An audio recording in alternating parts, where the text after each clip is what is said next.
So anybody who knows me and anybody who knows R&B music, anybody who has an appreciation for the 80s, the 90s, ballads, love songs, wedding, walk down the aisle songs knows that Luther Vandross is slash was the living embodiment of all things love, soul, and everything out of that silky velvet voice. And when I found out that Jamie Foxx had acquired the rights to do a documentary on Luther some time ago, I was like, ugh. I was like, Jamie did real good with Ray, and I was, slightly confused because I thought that it was going to be another Ray Charles styled movie, which I'd still be interested in. But honestly and truthfully, I think the finished product that we got, which was like a real life documentary of Luther, is much better than any movie that they could have put together. So what am I talking about? I'm talking about the CNN documentary entitled Luther. Want to talk about it? Here you go.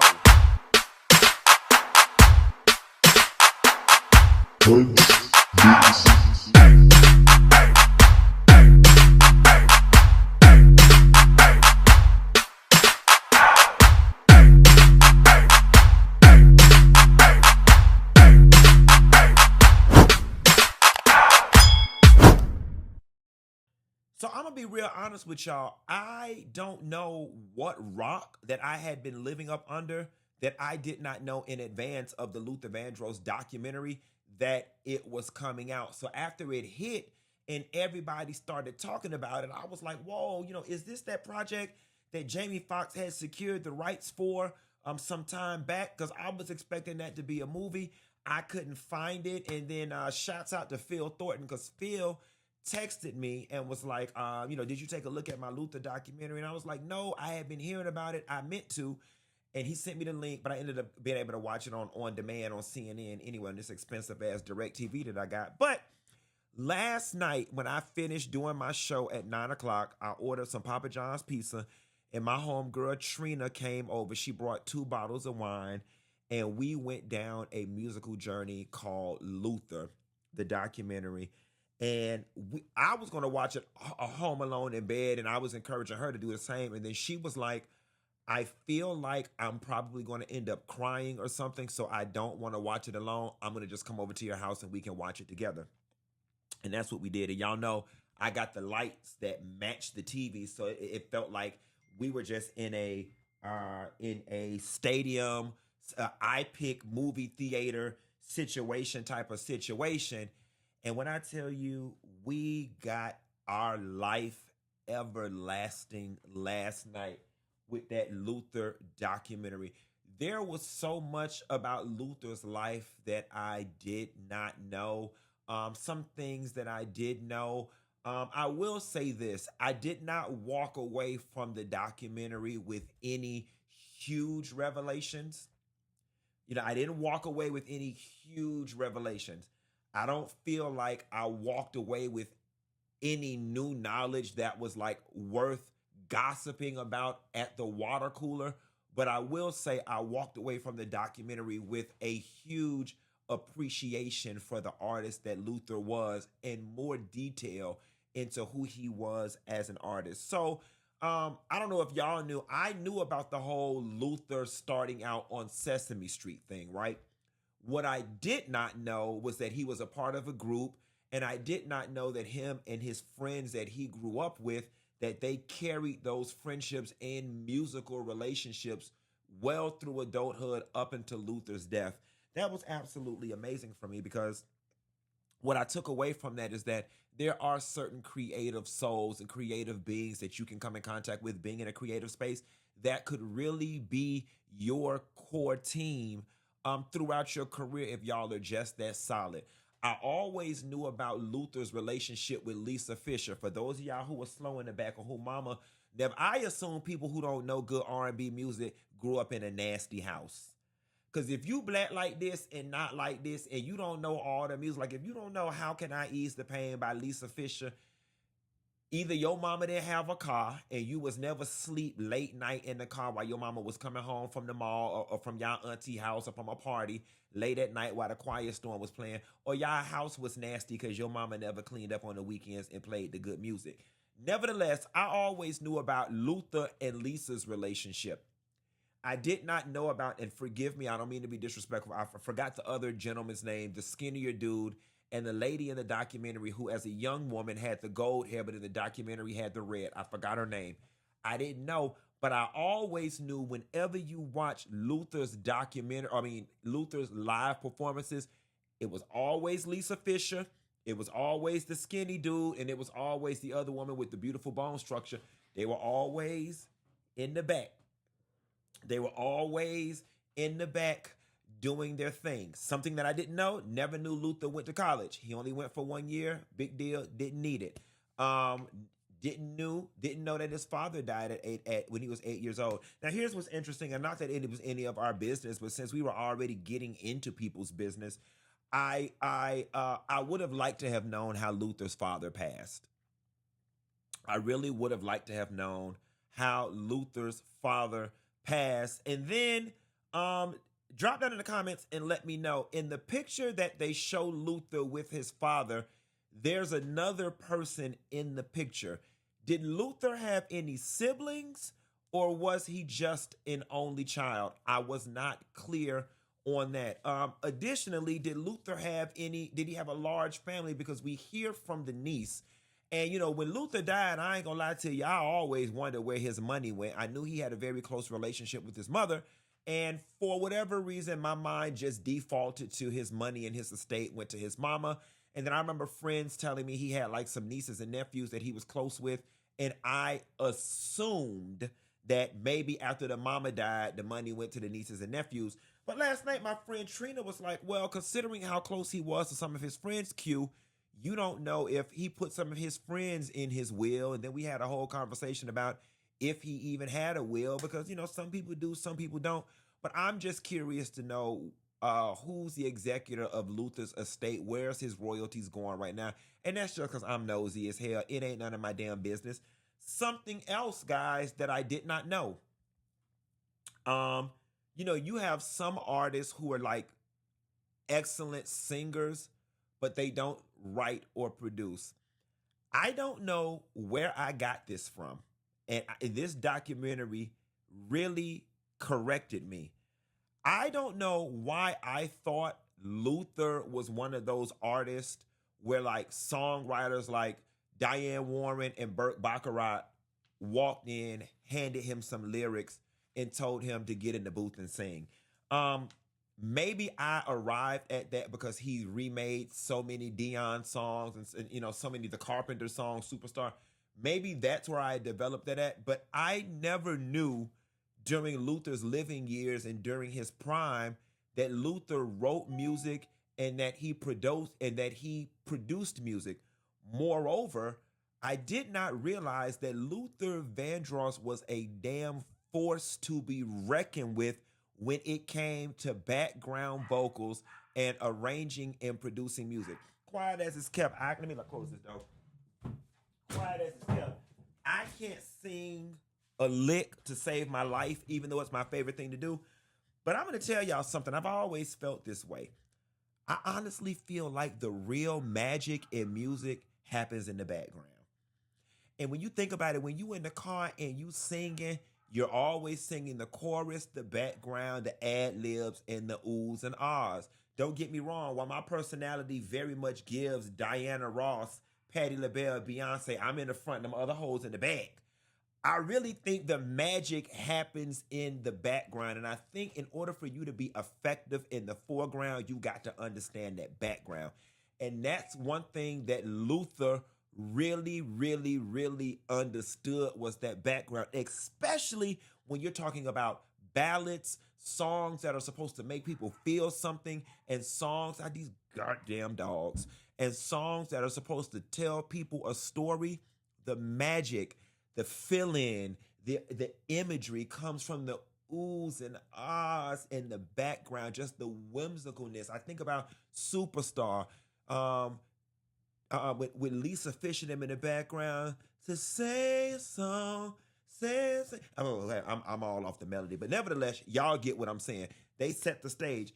When I found out that he did backgrounds on all the chic what's it freak out what's that chic let chic whatever that group free let chic.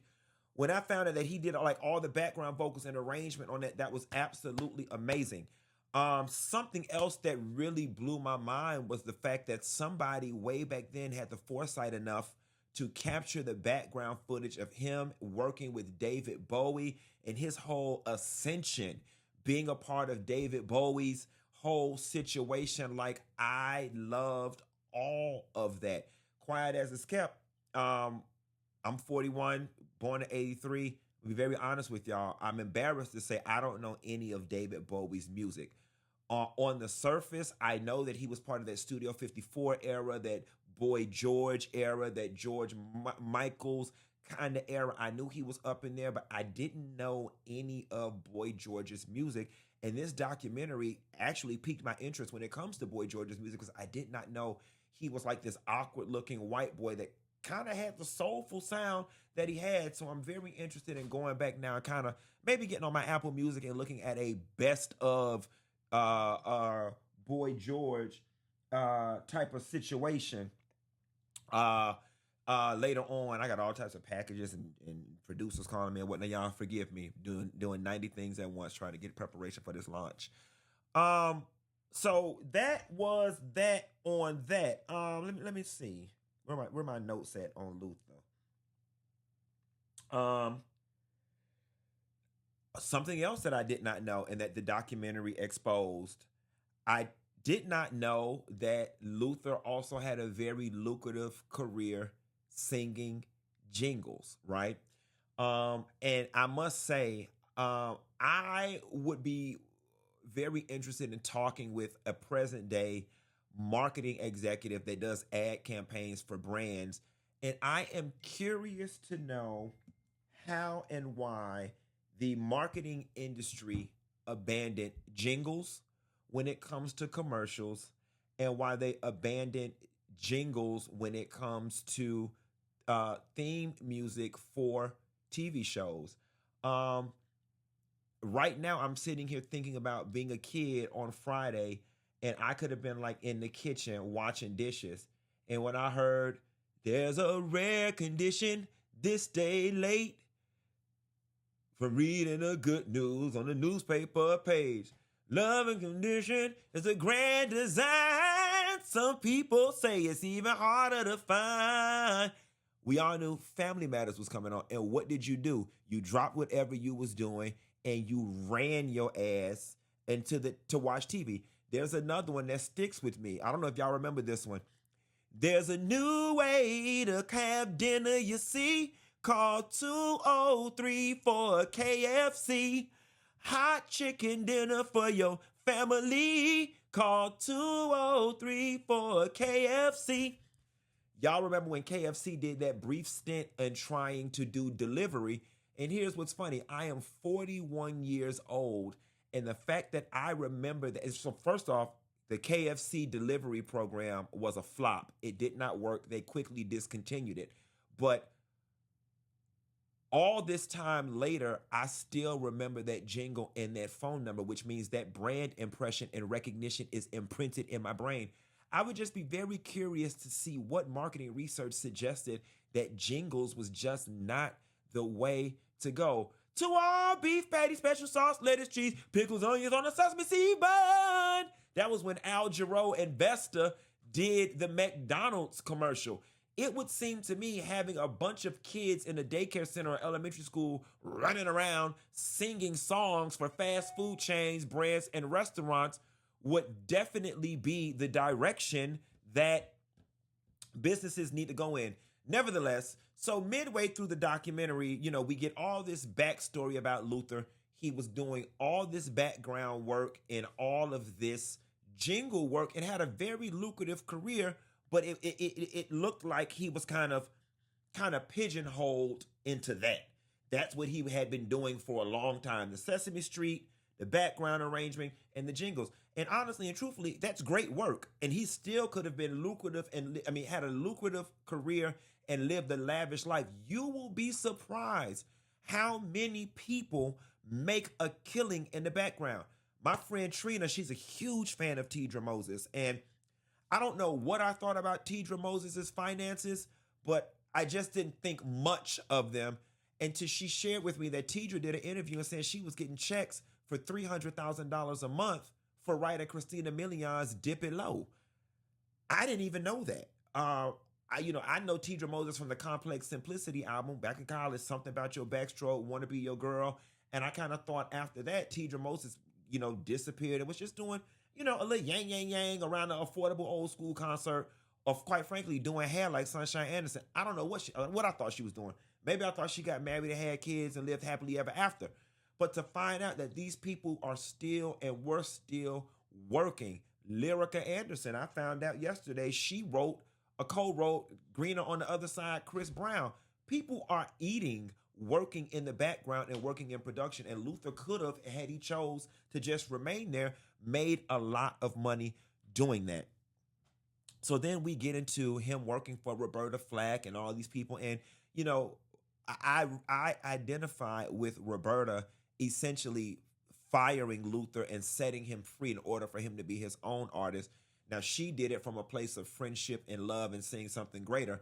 I got fired from my job, and my boss said to me at that time, he said, Quentin, we're going to let you go. I can tell you're unhappy. He said that, and I always look at my firing as my being set free story. Granted, mine was done out of being mad at me performing poorly at work, and Roberta's was done out of love for Luther and seeing something in him greater or whatever. But nevertheless, I identify with that. And shouts out to Roberta, because there are some people who will see a light in you, and it ain't even about the light being greater than theirs or less than yours. And I love the fact that she didn't care about none of that. She was like, you're too talented to be doing this behind me. Your voice, you have a story to tell the world. The world deserves your talent. And Roberta, we thank you for giving Luther what he needed to be set free to give us all the beautiful music that he did. These dogs is in here tearing my house up. So then, we move into two of Luther's biggest struggles, which was his weight and then the sexuality piece. And that's where it really got sad. Y'all drop that in the comments and help me out. But name some other people whose weight yo-yoed as drastically as Luther's. Oprah's did a little bit. I think Nell Carter's weight went up and down. But is it me? Or did y'all know Luther was diabetic?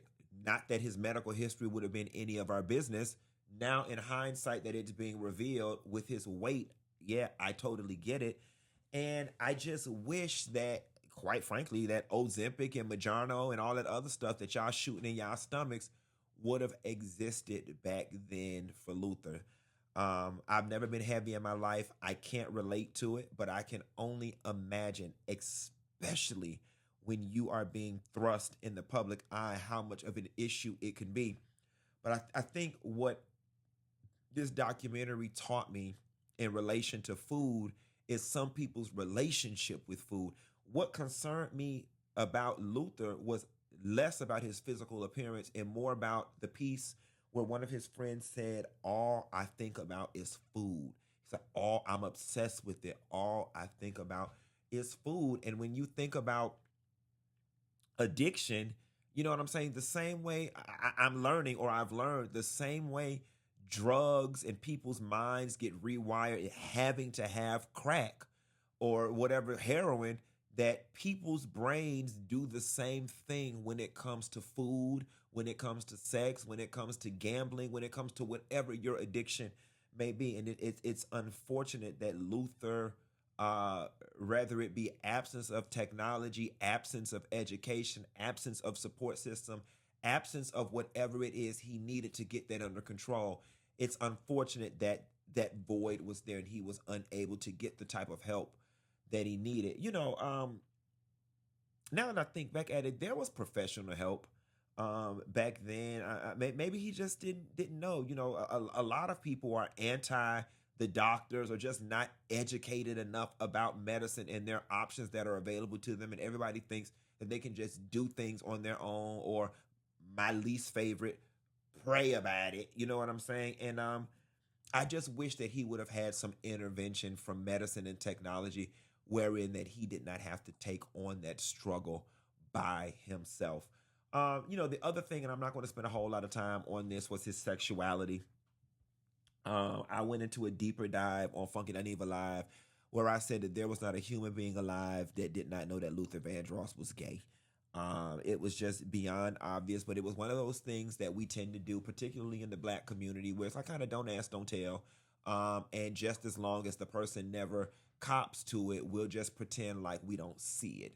And that's the way the black community treated Luther. I weep for him. I weep for Luther Vandross because I understand what it is like to um, feel some type of obligation. I understand what it's like to feel an obligation to subordinate the life that you want to live in order to appease a religious member of your family. I'll never forget when my mother asked me, was I gay? And I came out to her and she cried and went through that whole thing. Only thing that I could think, I'm trying to think, was my grandmother living at that time?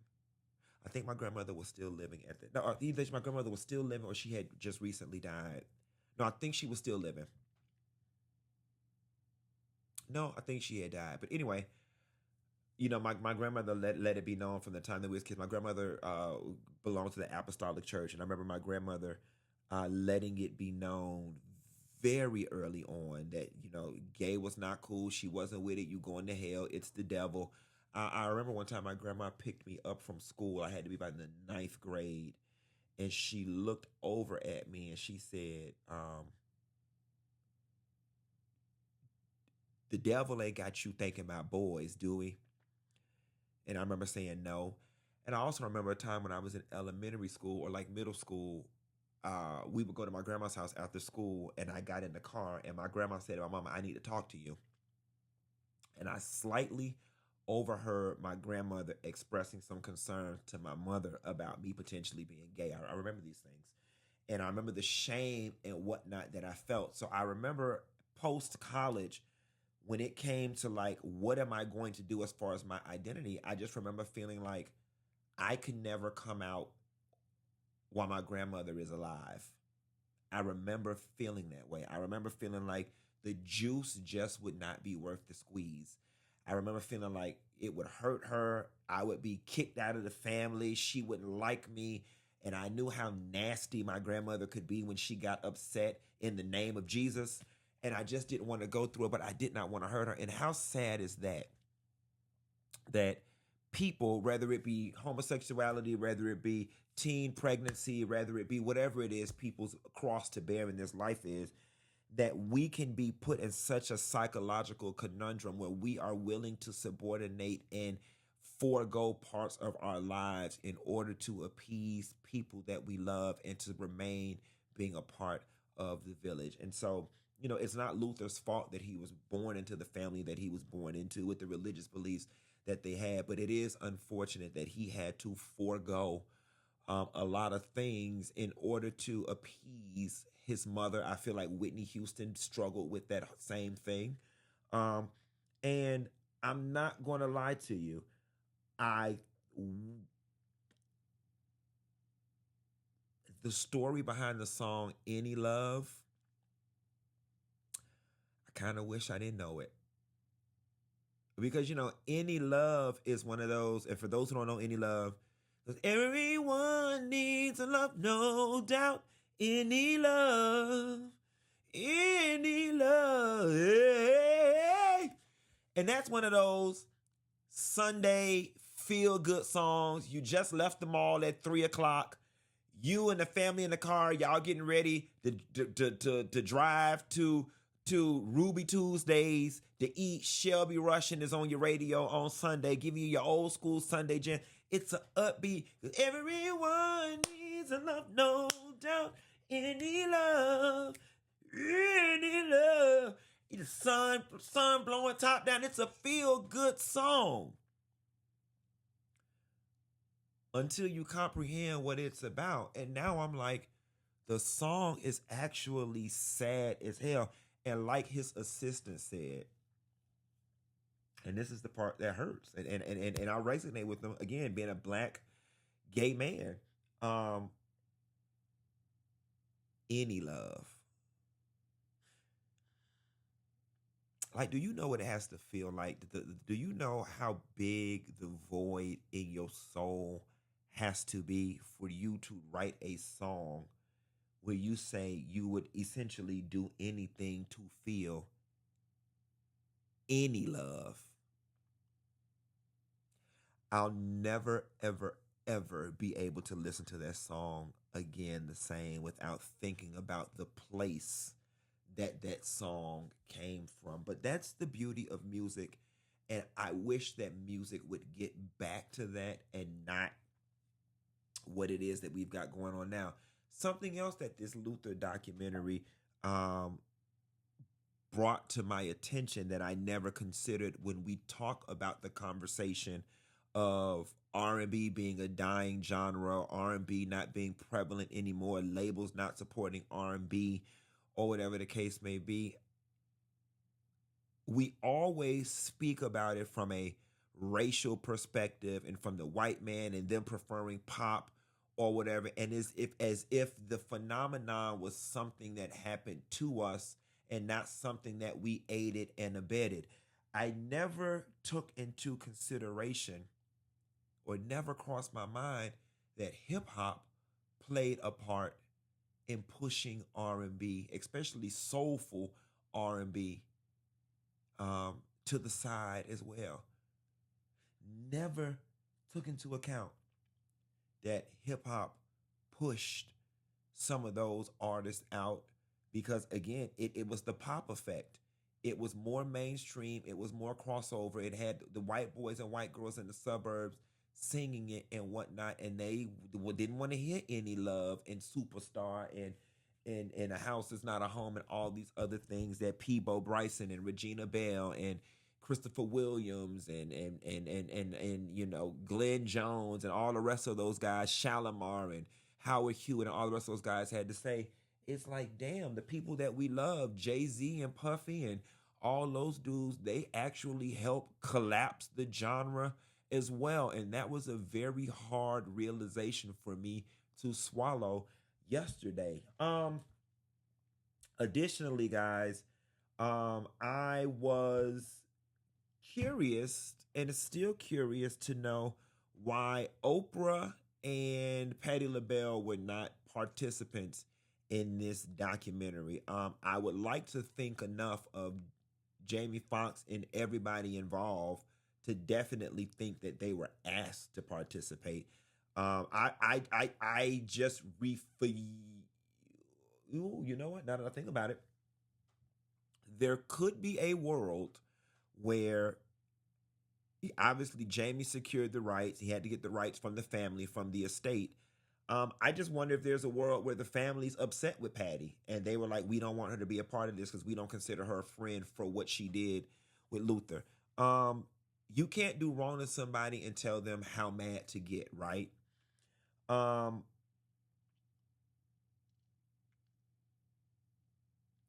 I feel like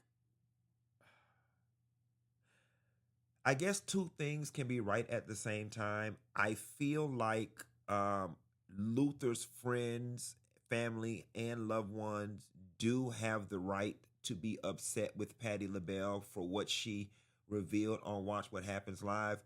But I also feel like people need to stop acting like she revealed something that people didn't already know. Like it's like she did not tell a major secret. And I am willing to believe that if Luther and Patty were as close as I guess we were conditioned to believe, and as well as Oprah, that those people, the Lisa Fishers and the background singers and the other friends, I would like to think that Patty was also their friend too, a little bit, or acquaintances with, or comfortable with, or whatever. But it kind of feels as if these people are still kind of mad or bothered by the situation. I mean, it's obvious that a lot of the guys that were in Luther's life were gay, and it's not hard to believe that, when you have a son or a loved one and they've got some gay guy friends around them, that birds of a feather kind of flock together. I just don't think that there was a person alive that did not know Luther was gay. Now, I do love when his friend said, I am going to always take whatever position that Luther took. You know what I'm saying? And the gag is, though, like I said, it's for me, it's all performative, right? For me, it's all performative because y'all did an entire segment on his sexuality, which spoke to him being gay. The whole segment was about him being gay, and y'all participated in the segment. So even though you sat on there and said, I'm going to take the same position, you were still part of a segment that was confirming that he was gay. So in a roundabout way, from where I sit, you're really no better than Patty. In my opinion, the position to take was, I'm only going to participate in this documentary, but I will not speak on his sexuality whatsoever. And there should not be a segment whatsoever on his sexuality. That would have been the true protective position.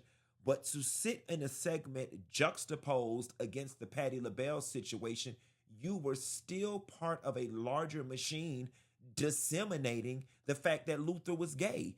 This documentary disseminated the fact that Luther was gay far larger than Patty's appearance on Watch What Happens Live. So you're going to have to make it make sense for me, and you're going to have to miss me with the performative word salad and the mental gymnastics when it comes to his sexuality.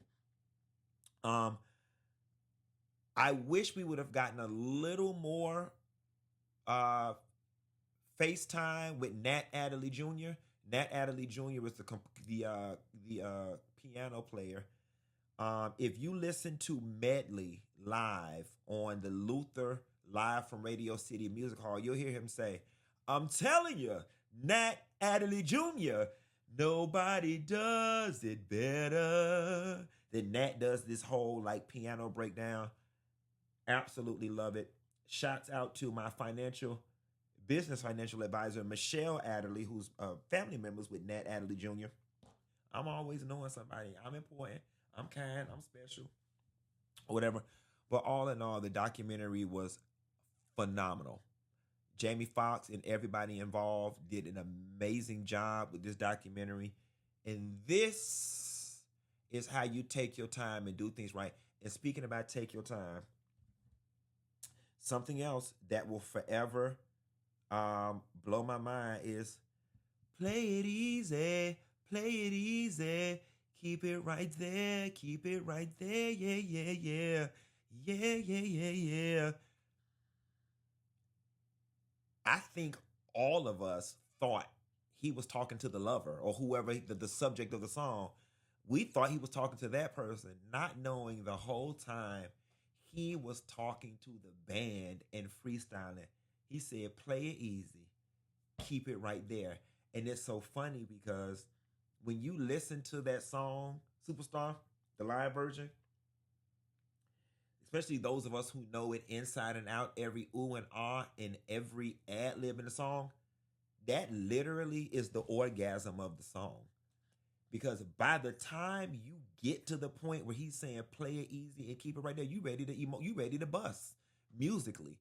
That is the part you sing that first line waiting to get to keep it easy. Play it easy, keep it right there. And by the time that part comes on, you are at a stoplight with your hand on that steering wheel, left hand on the steering wheel, right hand on that knob on that music, turning it up with your eyes closed and your play it easy, You open your eyes a little bit just to make sure the light didn't change. Keep it right there. Then you got to lean down like this. Then you hit that steering wheel with the palm of your hand and you let out a, ooh, play it easy, keep it right there, bam, ooh, light change and drive.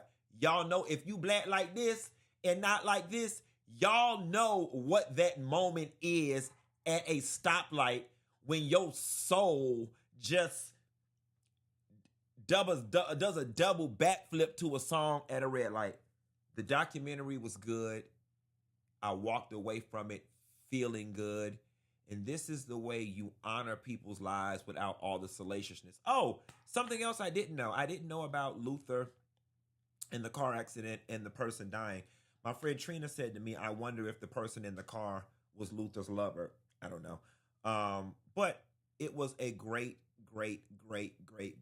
documentary, and I encourage all of you guys to go watch it. If you have cable with on demand, you go to CNN on demand and watch it. That's all I got. Ain't got no more. Be sure to call y'all later. If you're new around these parts, be sure to like and subscribe, and I'll call y'all later. Bye.